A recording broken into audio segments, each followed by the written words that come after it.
Do you remember you telling us that? I don't remember that exactly. Yes. But I do know that one of the things that I like to do is to look at the testimonies of people who have been discriminated against in our country, which is why you and I collaborated with Bert Samuel on the trial of Governor Eyre, you know, and to look at all those papers, because we have access to the various libraries around the world and in the UK. And, you know, Kabu, every day I say, based on how they treated us and treated our ancestors, I don't think they thought we would ever get educated and be able to travel to the UK or the other archives and read what they wrote down. The confidence of these people to write down every single thing they did to our ancestors. The women they raped, the men they hanged, the women they hanged. Everything is there for us to use in this struggle for reparatory justice. When we come back, Verena, I want to talk to you about how your work in anti-discrimination plays out locally here on the island in Jamaica. Let me take a quick break. Sure. Puff, you know, the time fly like it's just 5 minutes. But we're going to get as much in this half hour as possible. Puff, your work in anti-discrimination is well known, well documented, whether it's the United Nations, just global Africa generally, and in the global spaces. But it also plays out locally here on the island. Talk to me about that. Yes. Well, again, our histories are twinned in this work, because the In Search of series, I have to go back to that. When we collaborated on that with the Jamaica National Heritage Trust, and when I realized the place I had there and the voice I had there, we used the bicentennial year, 2007, to over that. When we collaborated on that with the Jamaica National Heritage Trust, and when I realized the place I had there and the voice I had there, we used the bicentennial year, 2007, to overturn the narrative that it was Wilberforce and other people who freed us. So we had to go and look in the history for the voices of those who were bawling out for freedom. And we looked for the heroes and heroines around the country, and so that was part of the anti-discrimination work locally. And then, if you recall, we tried to lobby the parish council and the Ministry of Culture to put up monuments with the names, because I wanted to destabilize this narrative that we only honor heroes and heroines. We have to look at the rank and file, the people who made them heroes and heroines. And so we were successful in getting the monument behind the courthouse in Sam Sharp Square in Montego Bay, behind the house, not the courthouse, but the Civic Center. And that 1st of August 2007, I mean, that was just amazing that we were able to be there to unveil and to speak about the process. And I lobbied other parish councils to get, because remember, we have the names of all those who were punished and hanged in the final Emancipation War, 31-32. And I remember Westmoreland Mayor at the time giving us a space, a wonderful space. But then, you know, when governments change and, you know, we don't have the same people, people have different priorities. So we have not been able to get any more of those up, but I still continue to work on that. And, you know, we had Morant Bay in our site, if you recall. We talked about the Wall of Honor, that's necessary. And I think Minister Green is working on that now. That's good to hear, because I thought that I wrote a poem that we'll never see that wall. Yes. Well, I know. And it always seems impossible until it happens. I think one of our heroes said.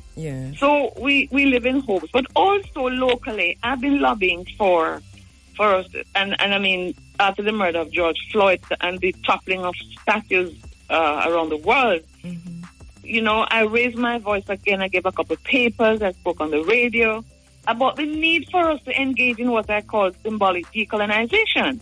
We need to remove Queen Victoria from a part that is named after St. William Grant, but there's no monument of St. William Grant there. How will you know it's this park? But there's a monument of Victoria. Yes, with her bottom turned to the people outside, you know? So I I think we should use the signal that, the empire don't really, the center of the empire don't really care about us. We have Columbus in your parish of St. Anne. They should take down these statues and put them in a museum. I'm not saying put them in the you'll have to back up a bit because I'm from St. Mary. I'm Chief Tachi's daughter. And if you do that again, we're going to have a problem. Yes, and that needs to be up as well. Yes. But you work on Chief Tachi too. Listen, yes. Kabu. Yes. That goes back so far. Now people are only talking about the people they have met recently. They don't remember the In Search of Chief Tachi that you and I did. We walk on rope and go up on rope down to the falls. That's long before the recent people have been writing and so on. I think I gave the second Chief Tachi lecture. Because the second was doing amazing. It was the first. Yes, the South African High Commission at the time had given the first. With Nana Rita Marley? No, I don't think. Nana Rita was there when you gave the Chief Tachi lecture. Yes, but we'll talk about that another time. I know the South African High Commission at the time was a male High Commissioner. From what I was told, gave the first lecture. I gave the second and then afterwards. Yes, I do understand. Yes, so there was a lecture. There was a proper lecture, the Chief Tachi lecture that the St. Mary Parish Council used to do. Yes. And so that has been part of our work. In other words, once you learn history, once you know about the people who shaped our history, you can't just sit down. Well, certainly I can't, and you can't. Right. And a lot of people who are in the same struggle as ours. And at the University of the West Indies, I must say, when I was director of the Institute for Gender Development Studies, I brought so many people in, to talk about, like, when we have anniversaries like the Coral Garden Massacre. Because, gender is not only about, what happened to women. It's about the social relationships between the genders and among the genders. And we have to talk about things that have happened to all men and women in the past. Yes. So I remember hosting that at the University of the West Indies, using my position to bring in people. I remember the first time I met you there as well, coming into an event that I'd helped to organize.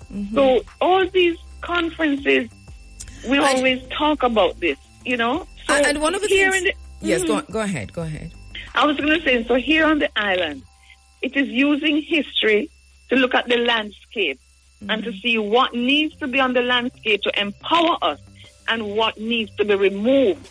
Not to throw in the sea, because I don't believe in that, but we need a national museum. We need a huge national museum to put all these people and write a narrative about them.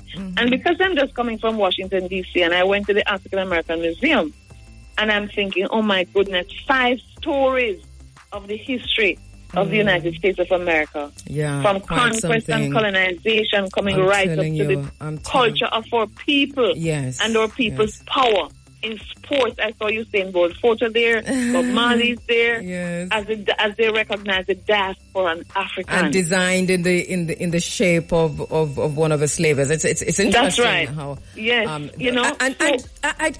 I agree with you that we need that kind of a museum on the island. The thing about the way we do things is a little bit pitchy-patchy, but I really do hope that as you continue the struggle, and we support you every single step of the way, as you know, that we'll see some of these coming out. And I know we're resting now, well, I say resting, but moving away from the decade for people of African descent. It's ending this year, isn't it? But we're lobbying for a second decade. All right. So hold that point. But I want to go back to the anti-discrimination work, because one of the things that you do on the island also is to, as you say, change the narrative, but to bring history to life and to put people in their right context. Like, for example, the information coming out about Monroe and Hampton and so on. Yes, that's part of the work as well. I'm glad. Thank you for mentioning that, because before I went to Washington, I was invited to Hampton when they unveiled a plaque, which says, in honor of the enslaved Africans and so on. But I've been writing to the schools, and talking to the administrators at these schools to say, look at your history and say, in the case of Hampton, do you want to have a song, a school song, which says we must praise Dickinson and Monroe? They told me that they're not moving it. I said, and so when I was there and everybody got up to sing the school song, I sit down. I mean, I get up to say, we praise Dickinson Monroe at all. But everything's a small step, I suppose. They do have a plaque. They invited me to the unveiling. Because Donna Parchment Brown was also supporting me and did a lot of work in trying to get that as she's an old girl of the school. But Monroe now says that they will have a similar event. So I'm watching that because MP Floyd Green went to both Monroe and Hampton. Interesting. As he told us, he was there. But quickly, Vereen. So Professor Shepherd, so that our listeners understand, because why is this important to all these people? Yes, because some of them have endowment from enslavers. The money that started them came from enslavers, but the enslavers got rich from the enslaved. And these are the enslavers who are praised in songs and that's right. Right, yeah. So I think even they have the benefactor bird. They took up the at Monroe, from what Dr. Ahmed Reed told me, because he studied this. He was with me studying this thing too. That they took him up from where he was buried in some public cemetery, and it's in the chapel of the school. So imagine a generation of boys going up there, going to the chapel for whatever they do there. And this man is there. And there's nothing on the landscape up there to say, to honor so I've sent them the names of the enslaved Africans owned by Monroe, in the same way I did at Appleton, with the Dickinsons, had Appleton. Appleton has put up a monument. I don't know if you've been there. You should go. It's a lovely monument, won by a teacher at Glenmuir. Yes, a young woman at Glenmuir won the competition to design the monument. It pays tribute to our ancestors, and that is my project on the ground here. Yes. To say to Woolmers, to St. Jago, to Hampton, Monroe. I did this for the University of West Indies. Let people say, but right where you are was a plantation. We have monuments there, and this was 2007 to Kabu, part of our work. I remember. So locally, I'm saying our ancestors were exposed to the worst form of racism and racial discrimination. It was manifested in chattel enslavement and the trafficking. The rape of women, the hanging of men, the whipping of women.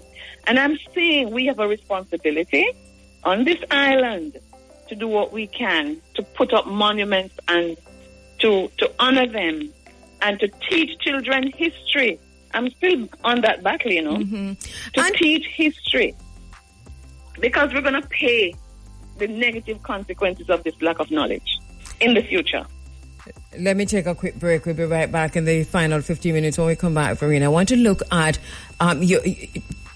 for you just to tell us about the things that you're proud of with your anti-discrimination work, your reparations work, some of the stuff that you have done that have been penciled in, dried ink, signed off, and some already implemented, because I know you don't talk about these a lot, but there's so much out there. So I want you to take us through some of those when we come back. Okay. Vereen Shepherd. Vereen, just a short few minutes left, so I'm just going to leave it to you just to talk us through some of what you've achieved over the years in terms of the work that you're doing, and specifically those things that you oversaw that are now in place, that are ongoing and are about to come in place. We could list them out one by one, and I know there are many, but wow, just select a few. Select a few. Well, let me say that I was privileged to form an academic partnership with Professor Hilary Beckles in writing those school texts. Yes, and those texts for university undergraduates as well. I think they're very popular. Students use them. So that's something that I wanted to not only talk about the fact that we need to decolonize the curriculum, but to do it myself. So then I wanted to honor Lucille Mastering Mayer, because she's the pioneer of women's history in our country. So I've done a biography of her for the UA Press. I think that was important, and everyone should really read that biography. Then I think I was the keynote speaker in St. Vincent and the Grenadines when the heads of CARICOM established the CARICOM Reparation Commission, and I'm one of the vice chairs. But I want to say that long before that, there were so many people in the movement like yourself. So, and we did so many things in terms of reparation, even before 2013. I recall how when after Durban, when Barbara Blake Hanna came back and established the JRM, Jamaica Reparation Movement, she asked me to be the consulting historian. So we started from then. Then the commission was established in 2009. Unfortunately, Professor Shevans died. He was the first chair. Then I became the second chair. We did a lot of work because I wanted to ensure that we had working groups, that we took the civil society input seriously, Rastafari voice. And today I continue to be in the National Council on Reparation, not as chair or anything like that, but as a member. And then in 2017, if you recall how happy we were at the establishment of the Center for Reparation Research. And I'm still director. And I think we have done a lot to bring awareness, to raise funds, and to engage in research and advocacy around the issue. So I continue to be in the movement and to take it, to participate globally as well. So and your work at the United Nations is critical. Yes. You know, I wanted to talk a little bit about that because what you've done, phenomenal. So talk a little bit about that. Yes, and let me just mention quickly that one of the things the center did was to put out a booklet, Reparation for Secondary School. Oh, yes. I really think, but the general public can read it as well. Yes. So that work at UA, I think, has cemented and helped with the national movement, the reparation movement. But then at the UN now, and I know that people have so many negative things to say about the UN, and they deserve it in many cases. Include me.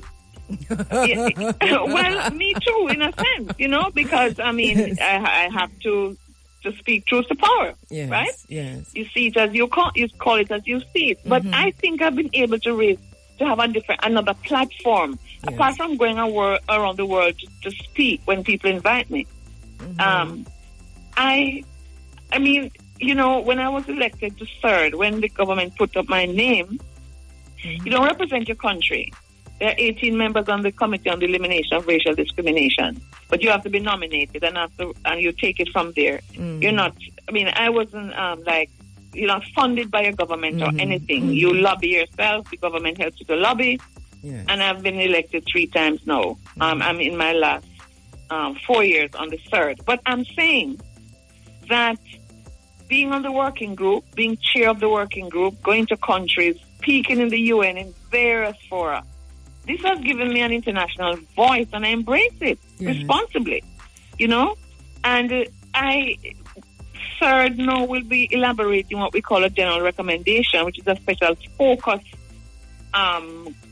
document on reparatory justice. Now, when I joined the third before, you know, no one was talking about that. Now, I think that we have a majority of people of African descent on the third now, and we're from areas where we see the impact of colonialism, Africans and people of African descent. So that is there, and I continue to talk about it every chance I get.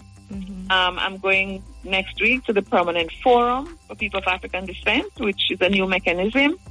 A Caribbean woman will be the next chair, Ambassador June Stuma, and between us, I am on third, she's on the Permanent Forum.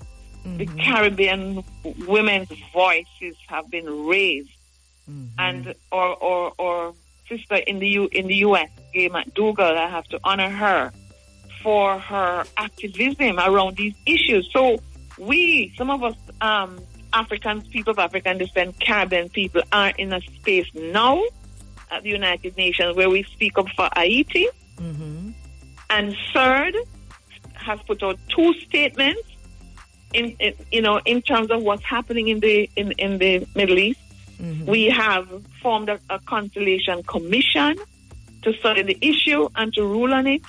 We are doing amazing work, and we call out states and in Europe and wherever racial discrimination raises its ugly head.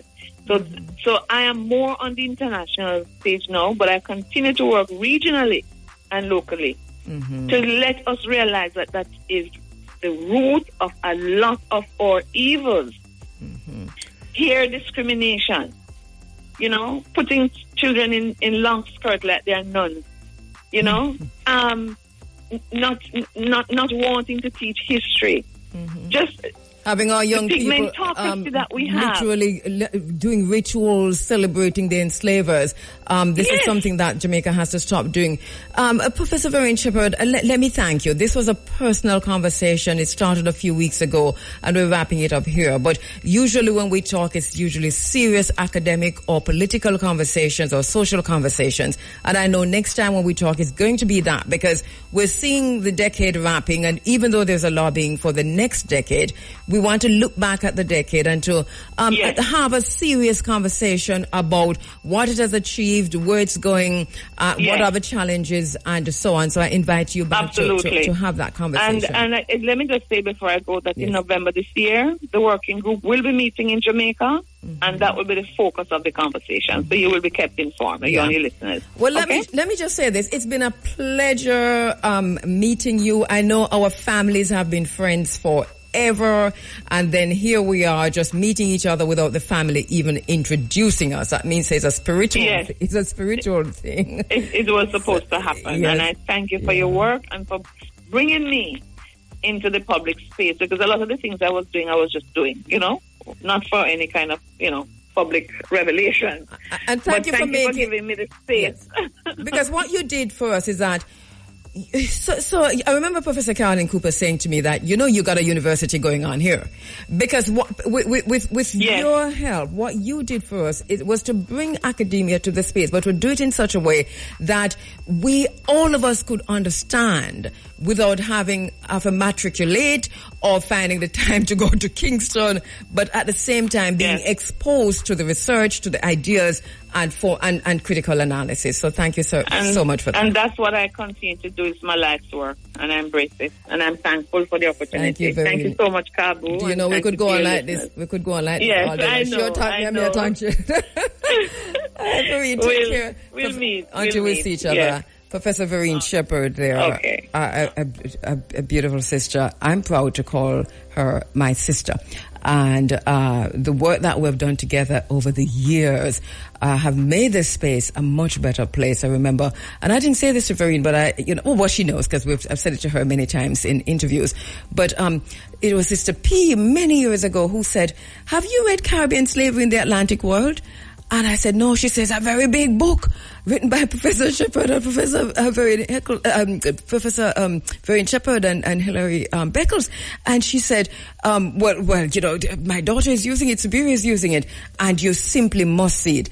And really and truly, it's a big book. It's heavy. It's very heavy, and it's very big, but it's heavy in many ways, big in many ways. And our students were using that. I remember calling Vereen on that book because of that call that Sister P made to me.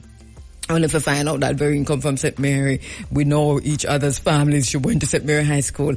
My mom was good friends with her sister. And then the whole thing was like, here we are. When we tell my mother, I said, listen, Vereen Shepherd. She said, oh, you mean Lazarus? So that's what she said, Vereen, you mean Lazarus. So this was the understanding. So, to the Lazarus family, morning to you. Thank you for her. To the Shepherd family, thank you so much, sir, for just allowing her to be with us, because I remember on the In Search of series, Vereen's husband was there, always there, because we have to meet we went into some places, some bushes and some highways and byways, and he'd ensure that she was there, just standing back, but ensuring that she got there. So thank you so much, Brahmi. And thank you to the family. Listen up. Coming up next, I know it's a poor segue, but coming up next, dollars, pick 2, pick 3, pick 4, hot pick cash pot, and early bird draws coming up in just a moment. It is 29 minutes after 8 o'clock, and so in less than 30 seconds, it will be time for the Supreme Bench's draw. Thank you so much for listening. Thank you so much for joining. Oops. Yeah, I know it's coming up. I'm hearing it. At 10 o'clock, the big A comes in. By the way, if you don't have to be in Ochi, don't come. If you don't have to be in Ochi, don't come. If you don't have to be in St. Anne, don't come. Right? Because 1, you don't have nowhere for park. 2, you hardly have nowhere for drive. 3, it is just a party. St. Anne is the party capital of the world. And Ochi is the party capital of St. Anne. So it is what it is. It's just going down. And it's not just Ochi and St. Anne alone, remember. Because Kite Festival is in St. Mary. What has happened is that in people's minds, and I know a lot of people don't like that, they are gradually merging St. Anne and St. Mary. Now, St. Mary's not getting the credit at all. It's St. Anne. So even when they think they're up a Boscobel, like where all of the big planes are coming now, they say it is St. Anne, they say it is Otrias, and so on and so forth. We can understand the marketing-ish of it all because, I mean, we see this happening around the world. For example, if you land at Heathrow, you're really not in London. If you make the mistake thinking that you're going to Heathrow and they say London Heathrow, if you make the mistake thinking say London, you're there by your own, because then you're going to have, and if you're going to stay in London, then you have to reach London, and Heathrow is really not in London. So, I mean, I know this is what they do across the world, where they say the airports are in the nearest, most, whether it's capital or most popular town or whatever. So we understand that marketing thing of it. I really personally don't have a problem with it for that reason. Problem with me have is that it should have been called the Chief Tachi Airport, or Bob Marley Airport. I mean, Bob Marley is a much more powerful personality than Ian Fleming, but it was called Ian Fleming for a reason. We covered it the time when they named it Ian Fleming. When we whispered to the minister at the time that, do you know that the man just said it's called Ian Fleming? She was very shocked. The minister was shocked. Either the minister didn't know, or the minister didn't expect for the man, working for the man every night and day. The minister, but there's another song called Montego Bay. You know that song, Montego Bay? And then, you know, Tina Turner's song. Right, so the man actually gave away, you know, that they were planning to betray the people by calling this place what they called it. Ian Fleming. But we know it's a Bob Marley Airport or the Chief Tachi Airport. You take what you want of it, and we probably should refuse to call it Ian Fleming. It was called Ian Fleming for a reason. And here we are again, celebrating the oppressive forces around us. We do that in Jamaica. The roundabout in going into Anata Bay, it also have one man from the European Union. 99% of Jamaican people don't know how to pronounce the name of the roundabout that takes you into Anata Bay. Like you're coming from Port Maria and you go to that roundabout where the gas station used to be. May not remember what name. So can somebody say, Omalia, what the roundabout name again? There's a roundabout there. The name of the man, the roundabout is named after the man who was, I think, the director at the European Union, and the European Union had given lend Jamaicans some money or done something, and so they named that roundabout after him. This is what happens, and it's still happening because of the colonized minds of these little puppets on the island. Anyway, let me do another quick break. Headline reads, it's 3 minutes. Israeli attack hit Al-Aqsa Hospital's courtyard. Attack hit Al-Aqsa Hospital's courtyard. Khalid Al-Darakan, the spokesman for Al-Aqsa Hospital, says the hospital's courtyard was directly targeted in the Israeli attack that we have been sharing updates about. Hospitals and medical teams and all health sector workers must be protected, and the international community must provide such protection, he said. Patients, the wounded, and the displaced are in a state of panic and horror, fearing that the Israeli planes will attack the Al-Aqsa Hospital again. Israel's military claims that its attack targeted a command center operated by the Islamic Jihad group, while the government media office in Gaza claims it struck a tent of journalists and displaced people. For the Baltimore Bridge, I should play Nina Simone, Baltimore, but we saw the Baltimore Bridge. What's it? Key, the surname Key. The bridge is named after the man who wrote the America's national anthem, the Star-Spangled Banner. So that bridge that we saw, the ship flying the Singapore flag, heading into in Baltimore, that bridge is named after the man who wrote the national anthem.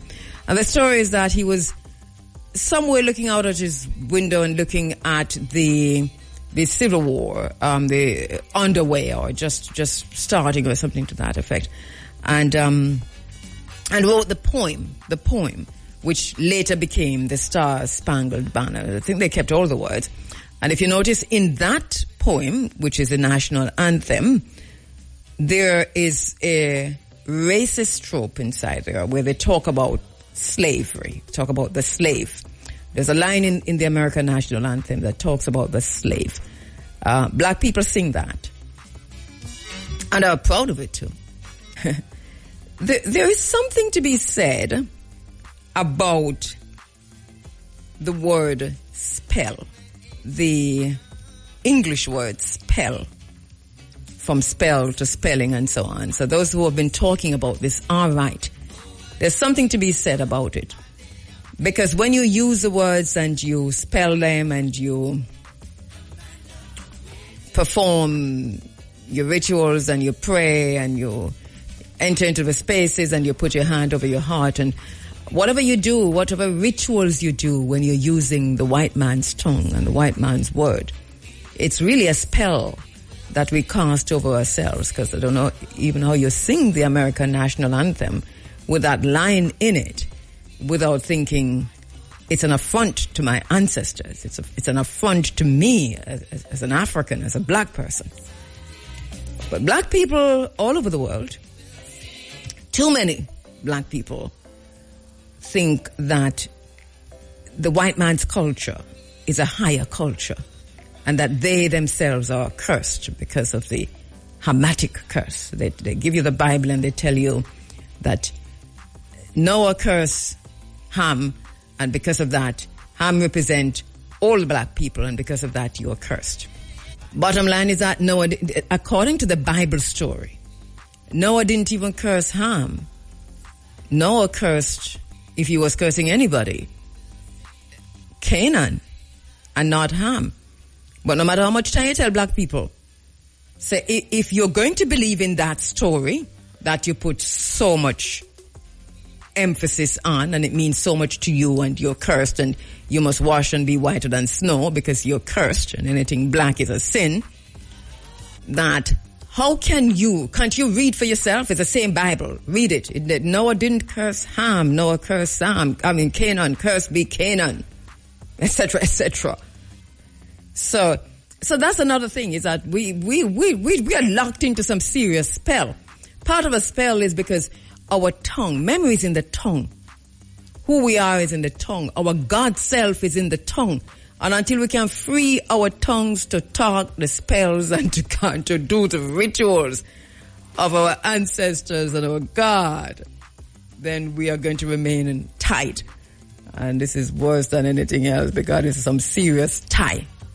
Them tie with tongue. And we're thinking that it's this person tie you and that the person, none of your own people tied you. Your tongue is tied. And that means, you see, they have another thing, tongue tied. Yeah, they know they have that term, tongue tied. Because, your tongue is tied with their language. And so here we are in a space where, Professor Vereen Shepherd spoke about, even on school compounds here in Jamaica, where the schools have been given grants by the enslaver. And Yes, so your school is on the way, you'll get a grant by the enslaver, but then now you need to cleanse yourself and cleanse the space of the enslaver, not take up the enslaver bones from a remote place and come put it in the chapel at the school. That is tying the pit of them, that is tying the country, that is tying us into economic slavery. Because a lot of our leaders and economists and politicians come out of these spaces. Well tied. Bridge, so we saw that bridge going down and wow, what a destruction, what a destruction. The mayor of Baltimore is a young black man who came out to speak. He's already facing racism. I've never seen anything like this in my life. There's something that the Americans are doing, especially the right-wing media, and especially the racist media and the racist spaces. There's something that they're doing. They speak against DEI. Now, DEI, I'm not even saying that. I mean, for me, it's neither here nor there, right? Diversity, equality, and something. All right, so they're speaking against DEI. But if you notice, DEI for them has come to mean something else. And they have, that N-word that everybody is afraid to say? They have found something to replace that N-word. White people in America, racist white people, have found something to replace that N-word with, and that is DEI. So when you hear them say DEI in this negative way and use it as a noun, that is DEI. So when you hear them say DEI in this negative way and use it as a noun and an adjective, you understand exactly where we are, what time of day it is. So I'm looking at the pictures from that bridge. I look at the video and all of that. I know I have my own views on it, and I know not a lot of people agree with me because people just want to believe that this ship, like it coming out of the movie, Leave the World Behind. If you watch that movie, Leave the World Behind, right after the eclipse, that ship just run aground. I mean, it's just too coincidental, and as a deep thinker, earlier we talked about energy, frequency, and vibrations, and last week we talked about the third eye and so on and so forth. And we're not saying we're seeing clearer than anything else, but we have our own way of analyzing things. And, right, it's not so simple to me. Not so simple to me. Do you know there's something else coming out of that bridge situation? And I heard, and this is a segue, I heard a discussion on one of the mainstream media, the legacy media channels, where they were talking about the bridge being built the way it was built because of racism. And it's interesting because they're saying that American architecture and engineering developed in such a way along racist lines. So if you're joining two communities, for example, you build a bridge in such a way that certain types of vehicles can't drive on that bridge or not allowed on that bridge. And this is academia. This is coming out of academia. These are studies that are done, not just with bridges, but with other architectural designs and engineering feats in the United States, that while there are discussions about emancipation and even coming out of emancipation in the Jim Crow era and so on, and they were talking about segregation and how to get rid of that people were segregating communities with architecture and engineering. So a bridge was built in a particular way to keep out certain types of people. So that if you weren't able to afford your own private vehicle, for example, and you're going to be traveling by bus or train or whatever, this bridge now going to carry you. First of all, look, that bridge now going to take that kind of bus there, and the bridge now going to take the train. So it's an interesting part of the U.S. history that I hadn't studied before. But now that they've pointed this out to me, and I've read some of the academic journals and some of the journalistic pieces on this, I'm flabbergasted. I honestly could be, wow. This is something that's coming out of that. But, so we're looking at the bridge and we're looking at P. Diddy And we're not necessarily seeing that, Russia has put its warships in the Middle East, that all of them are there in the Middle East, so-called Middle East, in the Red Sea, that there's a whole lot of things happening in that area, because we're kind of focused on what they're showing us through the one-eyed monster. Is this what George Orwell is? A kind of a Orwellian dystopia that we find ourselves in. And they're telling us where to look by pointing there. And then I have this little thing about me where this is my personality. I really don't I don't like look on where you point on. Because I feel like you can tell me about it without pointing at it. I know I do it. It's a weakness. Anyway, so I don't like look on not when nobody a point on. When you start pointing, it's like you want to command my attention that I have to look at that, and I don't have to look at that. Right? So I don't have to look at any of this here now. So anyway, so this is where we are. Right, so it could be a cyber attack on the ship, but they say it's not a cyber attack. They say something happened on the ship, but was it a cyber attack? Was it a cyber attack? That's a question, and the investigations are ongoing. Joe Biden has come out right through the gate to say that the federal government will pay for all of this. That's another very interesting thing. So lots to see there. 9 o'clock in the morning. It's a Sunday. It's March 31. I want to talk about this comet, right? Not a comet, sorry, the eclipse. Well, there's a comet in the whole thing too. So there's an eclipse that's scheduled for April 8. Everybody's talking about it. It's a total eclipse. Everybody's talking. Some people are going to see total. Some people are going to see partial. But bottom line is that everybody's talking about it. There are many reasons why people are talking about this eclipse, right? And so a few of them are, and I'm sure you've heard these already. But for those who haven't heard, let me tell you what some of these are. One is that they have told us that this is going to be a partial eclipse on April 8. We didn't know that was coming because that was always out there in the news.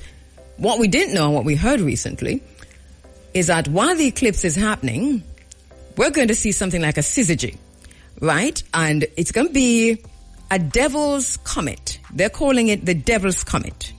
That's going to pass right in front of the eclipse. So it's going to say you have the moon, the sun, and then you have the devil's comet. That's what it's called. I don't know. Well, I know why they say they call it a devil's comet. They said it has this horn-looking thing, and so they call it a devil's comet. But all these names, I think they're doing it deliberately. Because I'm going to tell you some more. They're doing it deliberately. So you have this devil's comet that's going to come right at the time of the eclipse. Pretty interesting, that. And then NASA says it's going to be shooting 3 rockets into the eclipse. And what's NASA calling that rocket? They're calling it, I think, is it NASA? Yeah, NASA is calling it a snake deity. Really, they're using the name of the deity. The deity is out of Egypt, right? And but it's one of those, and I'm going to get the name in a little while. Let's see, look, I'm going to get the name in a little while. But so this deity is responsible for destruction, or is associated with destruction and, environmental destruction and other forms of destruction. Because, as ancient peoples, we represent environmental activities with certain deities. And so this particular one, which is a snake deity, is associated with destruction and so on. So this is what they have named this exercise, that NASA is going to be conducting this exercise on April 8 at the time of the eclipse. So they were shooting these rockets, and they've named that snake deity. And it's not snake that's a problem. It's just what that particular deity represents. So you wonder, with all the deities that's out there, why that one, NASA? Why that one? So people are talking about it. And then at the CERN, here we go now, at the CERN, the HLC, they're going to be firing up, and they're doing this for the first time in a while at the moment of the eclipse, also during the eclipse at the CERN. All that information is out there, so people are saying what they were going to do, but we have NASA doing what they're doing, we have a CERN doing what they're doing. Well, this comet is already on its way. This comet, the Devil's Comet, is already in the skies, blazing, and is expected to pass right in front of the eclipse as a kind of a syzygy at the time of the eclipse. That's another thing. So we have now the U.S., the National Guards in the U.S. will be called out. The nuclear people say that they'll be on standby. They're not standby, they're also being called out. Everybody's being called up. Canada has declared a state of emergency.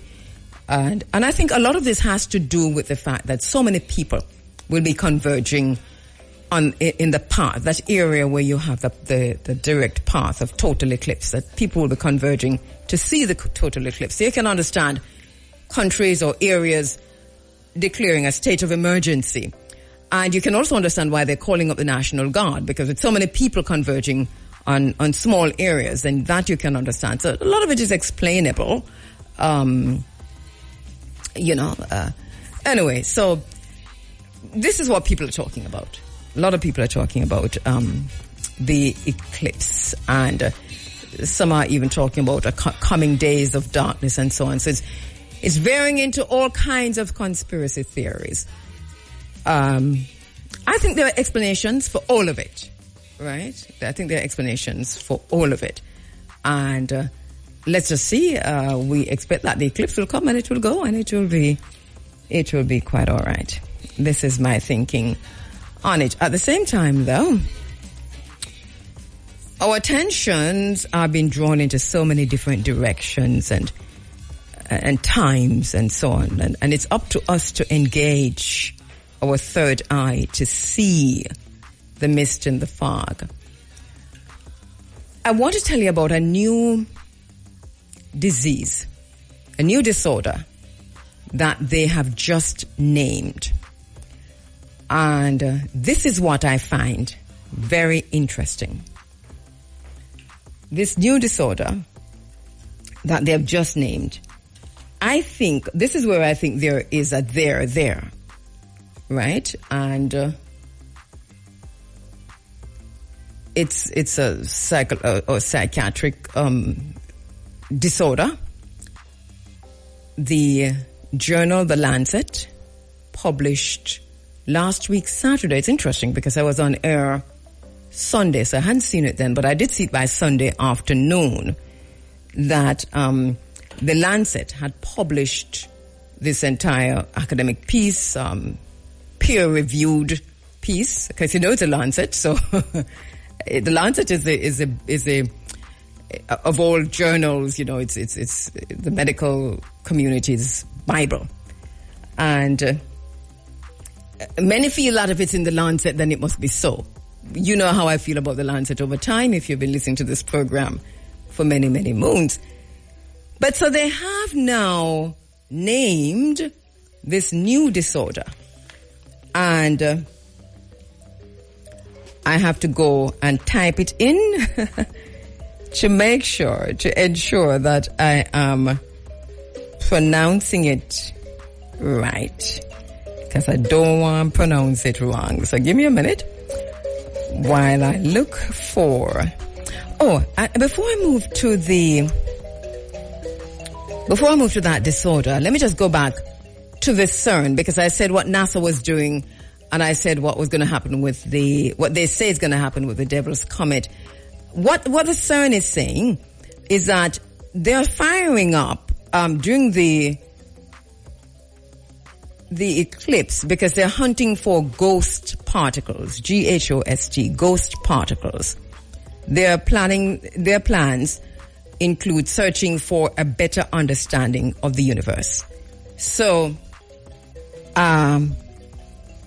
they're building let me just read this. The European Organization for Nuclear Research, or CERN, is building a new super collider called the Future Circular Collider that is 1,000 times more sensitive to so-called hidden particles than the equipment the organization already operates. And so these super colliders allow scientists to recreate the conditions of the Big Bang, the physical theory that describes how the universe initially started. And so that during the eclipse, they're searching for ghost particles. All of what we're able to see with our naked eye from space, including stars on the planet, composes about 5% of the actual matter in the universe, they say. And so the other 95% are so far split between roughly 26% dark matter and 69% dark energy. And so the scientists use a standard model which recognizes 17 different particles to explain what the universe is made of. And it's a very long article. I'm just trying to find the gist of what they're saying. But anyway, the headline reads, Hunting for Ghost Particles, How CERN Plans to Search for a Better Understanding of the Universe. And they're doing that during the eclipse. Interesting. 9 o'clock, you're inside of the Africa Forum. This is Running African. So, named a new disorder. And this is entering the space. This is just a week now that this new disorder has entered the space. Do you remember that during the time of slavery, and especially in the United States, when enslaved Africans wanted to escape slavery, to free themselves, to liberate themselves, that those who ran away from the plantations and from slavery, the enslavers, these demons, the enslavers, they came up with a psychiatric disorder for that, for those Africans who wanted to escape slavery, who wanted to run away from the plantations. These enslavers, they came up with they called that a psychiatric disorder. How dare you want to run away from slavery? You must be sick in the head. You must have a disorder. You have a disease. And they called it something. They called it drapetomania. Drapetomania. And it's interesting because that was entered into their scientific journals and it was treatable. It was treatable. So they would treat that with all kinds of electric shocks or other kinds of shocks or other kinds of, you name it. But they would treat that in many, many different ways. It's interesting. This is happening in the U.S. mainly, but I suppose it would have, caught on to other plantations because they were owning plantations, all over the Caribbean. So it would be good to find out how they treated it. But they had they diagnosed enslaved Africans who wanted to, who ran away. Africans who were seeking freedom with a disease called drapetomania. You hear the end of it? Mania. So that means madness. And now they have come up with another disease. And they published that last week in the journal, in the Lancet. Now this disease is PMO for short, but it is prosopometamorphosia. Prosopometamorphosia. It's one word. Prosopometamorphosia.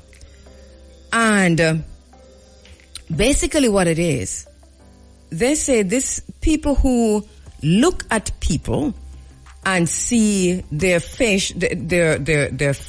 looking demonic. So if you look at somebody who you've always known, and then, or not even always known, but if you see a face, and then that face takes on a demon-like physical appearance, then you're suffering from prosopometamorphosia. Now, there's a reason why they're coming up with this disease in the last few days. This is what I think. I think there's a whole lot of there. Because this is the age of enlightenment. This is when we're beginning to see the masks slipping. This is when we're beginning to see them among us.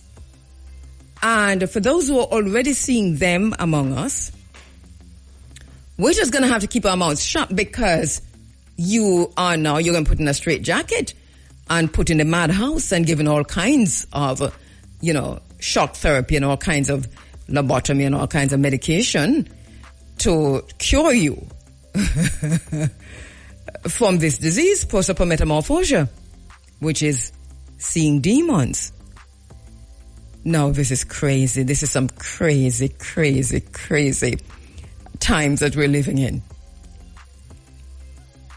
I would like to have a conversation with anyone who'd like to have a conversation about why they have now announced that there is a new disorder, a new disease, that they're entering into the DSM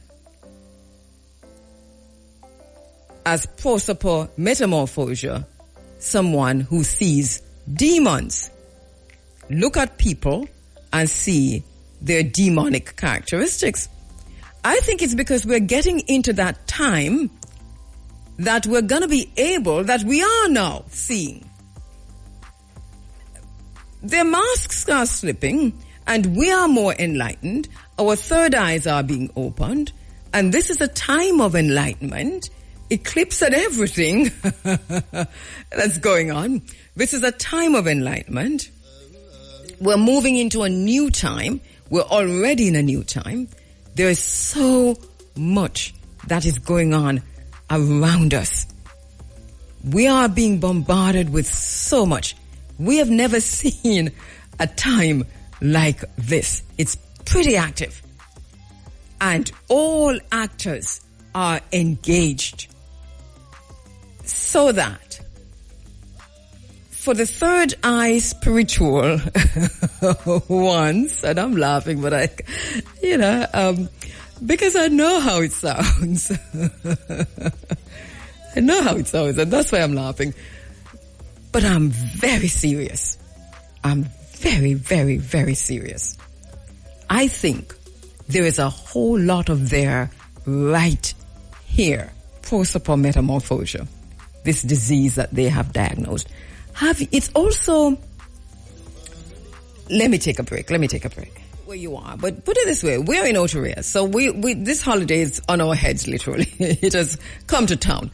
And for those of us who live anywhere, in and around the area, we know, we've come to know by now that you stock up on what you want from last week. You stay away from the beaches today. Just leave it to those who are come down. Because, and by the way, we've lost most of the beaches. If you want to go to a beach today in Oterias, well, more power to you. Hopefully you'll find one. But I can tell you this, it's going to be really hard to find a good beach to go to. You might have to just make do. In the meantime, there are many accesses to beaches, across this region that have been chained off, blocked off, wire off, and Jah is the earth's rightful ruler, and him no run a wire fence, but it is how it is. So I want to go quickly to the last thing I'm going to say about prosopometamorphosia, which is that it is also predictive programming, because the reporting on this across the globe is you see what the demon looks like. They are able to draw in very human-like form, because using all of the facial features of the human and then just stretch it. So the eyes are stretched, the nose stretched, the mouth stretched, and the wrinkles are there and so on. So that they're telling you that this is what you will see. And if you see anything look like this, then you're sick.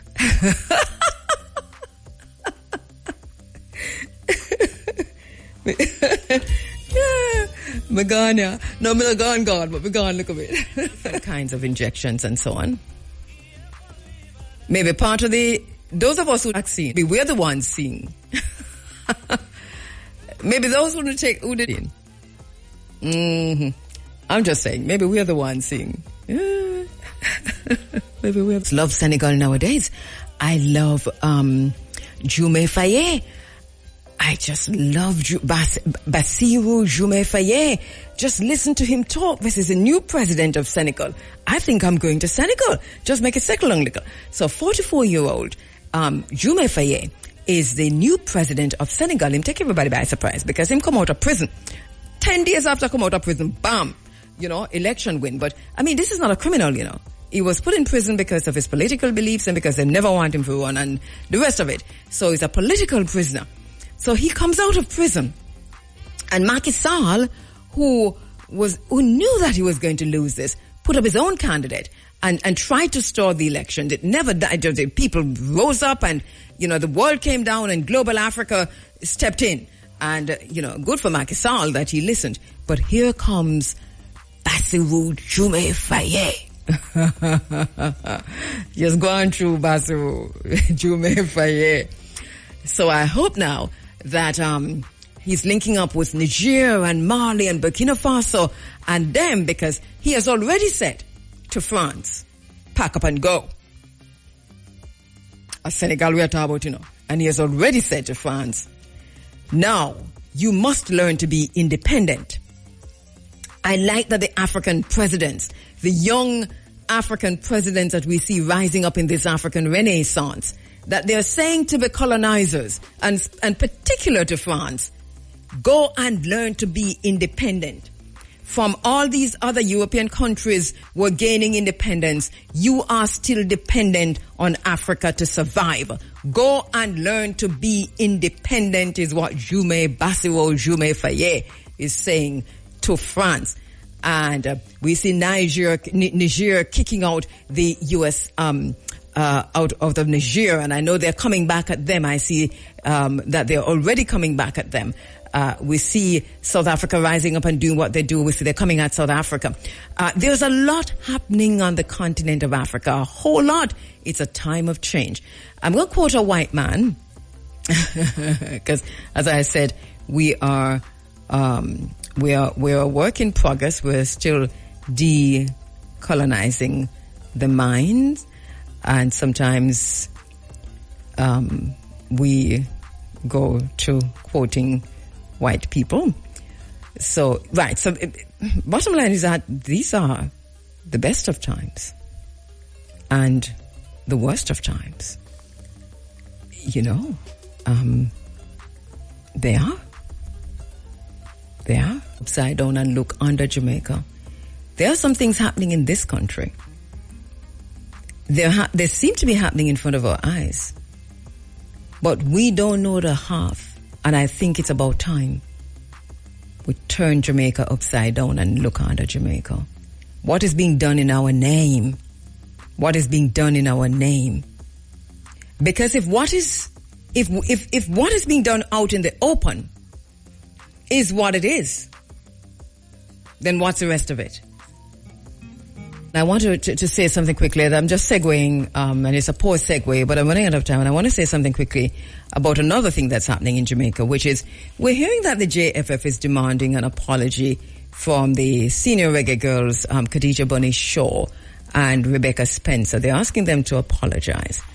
This thing is shocking to me because the need for an apology is not evident, and it comes across as arrogant and heavy-handed and also humiliating. Paradoxically, when the girls are representing the country with excellence at the highest level, that's the time we're hearing that they must apologize. Is which narcissist in charge of that thing here?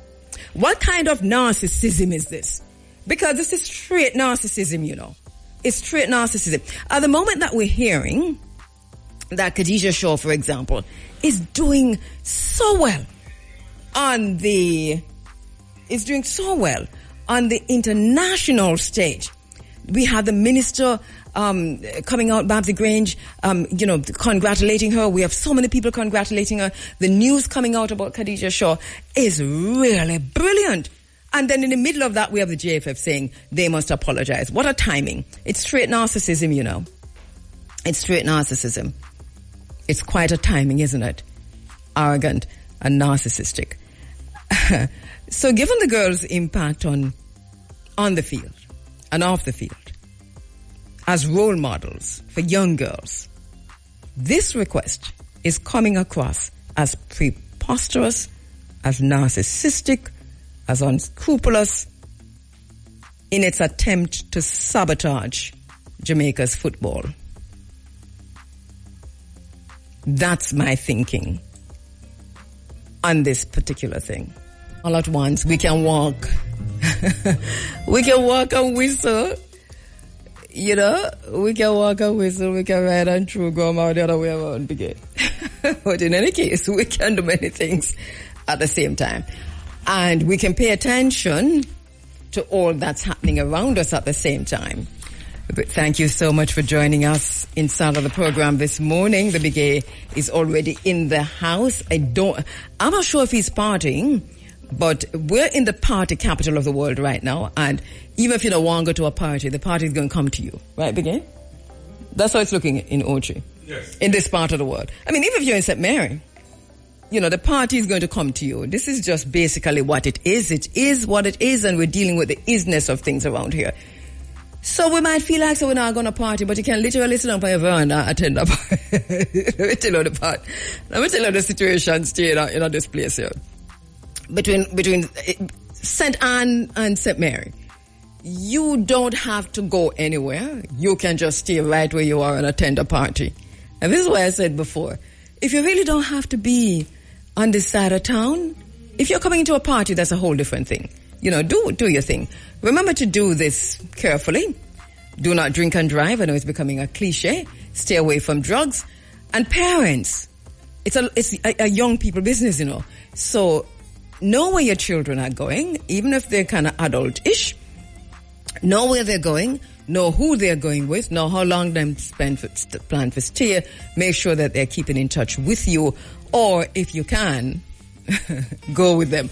Enough Virgin me have who go with them children, who go with them young adult-ish young people to parties around them time here. Right, Devon? Enough, right, Mr. Booth? You know, back in the day, Mr. Booth used to ensure, you know, that so his children wanted to go to these parties. And he would drop them off, and him not them space, but him drop them off and him pick them up. That's the way to do it. Eh? A lot of parents still do that. I think that's the way to do, you know, just, you know, and develop trust between you and the children, so that they can call you when they need to, and that they'll tell you the truth about everything.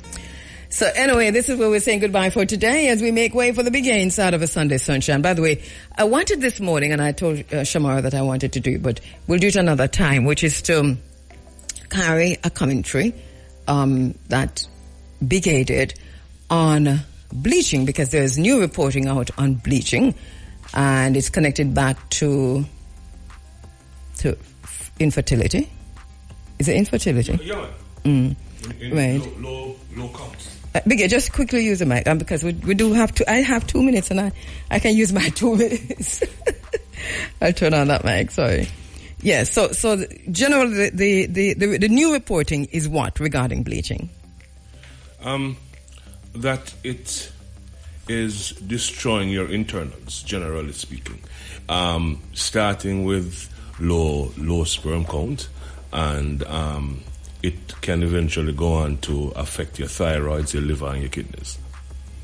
Yeah, and you saw this reporting, Big A. Obviously, you've done more research on it since. Not a whole lot, I must confess, but it really irks me to see how we as a nation, we as a people, keep destroying ourselves because of what we perceive, what is sold to us as beauty, and, you know, as must-haves to be accepted. And I like the way that you tied it, and you did this on your party program, your music program. I have a monologue sometimes before I launch into my music. And that was on Monday or Tuesday? It was Monday.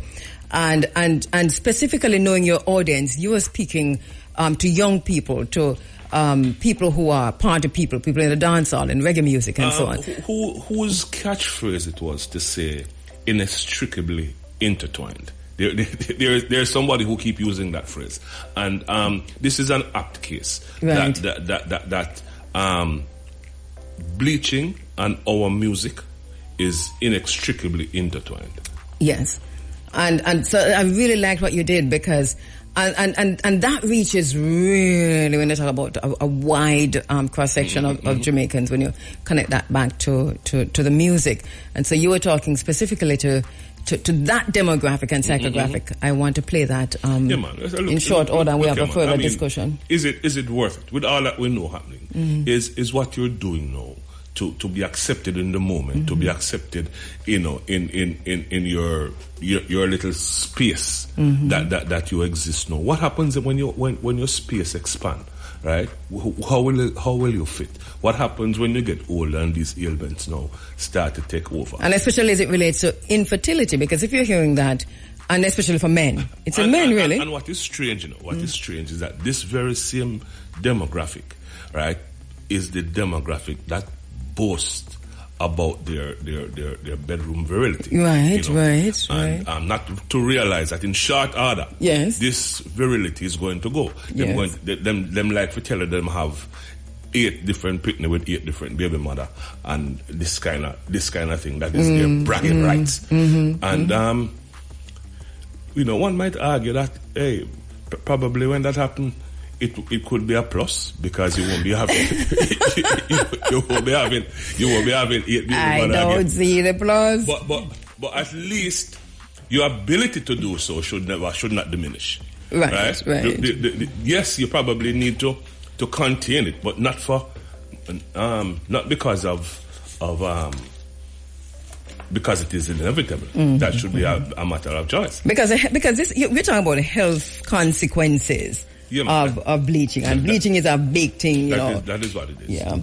Well, Big A and myself, we'll pick it up another time, maybe not next week, or hopefully next week, where we can further look at this really vexing issue on our island. This is how we say goodbye for today as we make way for the Big A. It's 2 minutes after 10. Big A, play this. Thank you so much for listening. Thank you so much for participating. Thank you for your calls and so on. Thank you, Professor Vereen Shepherd. And thank you so much, Rain Hibbert, who's at the desk this morning. My name is Kabu Ma at Kheru. I'm going up to the Kite Festival because I want to go see Anunnaki. Big A, do you know Anunnaki? Do you know Anunnaki? There's so many kite festivals now. Yeah, there's one in St. Mary. Okay. Do you know Anunnaki? I just hear the name on the thing. I don't know who he is or she. I'm getting mixed up with Bonavelas. What is Bonavelas? You know near Anunnaki. What is it?